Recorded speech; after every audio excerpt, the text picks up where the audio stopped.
नमस्कार दोस्तों, study vision में आपका स्वागत है।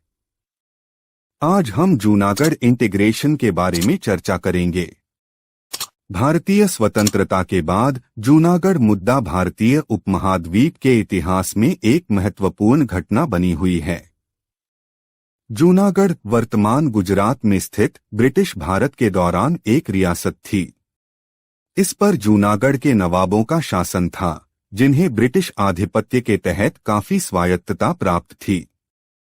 मुख्य रूप से हिंदू आबादी के साथ जूनागढ़ का पड़ोसी भारतीय क्षेत्रों के साथ ऐतिहासिक, सांस्कृतिक और भौगोलिक संबंध था। Junagadh's decision to accede to Pakistan 1947 में भारत के विभाजन के बाद भौगोलिक निकटता और उनकी आबादी की इच्छाओं को ध्यान में रखते हुए रियासतों को भारत या पाकिस्तान में से किसी एक में शामिल होने का विकल्प दिया गया था। जूनागढ़ के नवाब मुहम्मद महाबत खानजी III ने अपने व्यक्तिगत झुकाव और राज्य में मुस्लिम बहुमत की उपस्थिति के कारण पाकिस्तान में शामिल होने का फैसला किया। Indian intervention and dispute over Junagadh. हालांकि भारत ने नवाब के फैसले का विरोध करते हुए दावा किया कि यह असंवैधानिक है और मुख्य रूप से हिंदू आबादी की इच्छाओं के खिलाफ है। भारत सरकार ने तर्क दिया कि जूनागढ़ भौगोलिक और ऐतिहासिक रूप से भारत का हिस्सा था और इसलिए पाकिस्तान में इसका विलय अमान्य था। इससे भारत और नवाब के बीच राजनीतिक और कानूनी टकराव शुरू हो गया। Legal and political aspects of the Junagadh issue. Junagadh मुद्दे को भारतीय अदालतों में ले जाया गया, जहां इसे भारतीय स्वतंत्रता अधिनियम के आधार पर चुनौती दी गई, जो कुछ मानदंडों के आधार पर रियासतों को भारत या पाकिस्तान में विलय की अनुमति देता था। भारत सरकार ने तर्क दिया कि नवाब का निर्णय इन मानदंडों को पूरा नहीं करता है, जिससे यह अमान्य हो गया।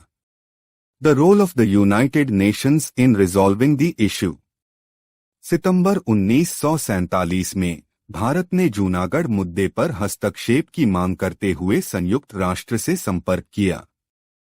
संयुक्त राष्ट्र सुरक्षा परिषद ने चर्चा की और लोगों की इच्छाओं को निर्धारित करने के लिए जूनागढ़ में जनमत संग्रह के लिए एक प्रस्ताव पारित किया। हालांकि नवाब ने इस निर्णय को मानने से इनकार कर दिया, जिससे गतिरोध पैदा हो गया। Restoration of Junagadh to India.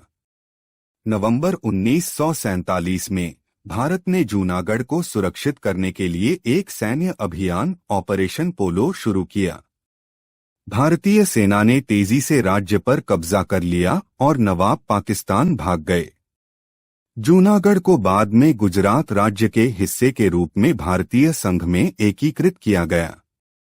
भारतीय स्वतंत्रता के बाद जूनागढ़ मुद्दा रियासतों के विलय से जुड़ी जटिलताओं का उदाहरण है। भारत और जूनागढ़ के बीच विवाद ने विभाजन युग के दौरान उभरी कानूनी और राजनीतिक चुनौतियों को प्रदर्शित किया। भारत के हस्तक्षेप और अंततः जूनागढ़ की भारत में बहाली के माध्यम से इस मुद्दे को हल किया गया, जिससे देश की एकता और क्षेत्रीय अखंडता मजबूत हुई। आशा है आपको वीडियो पसंद आया होगा। देखने के लिए धन्यवाद। जय हिंद।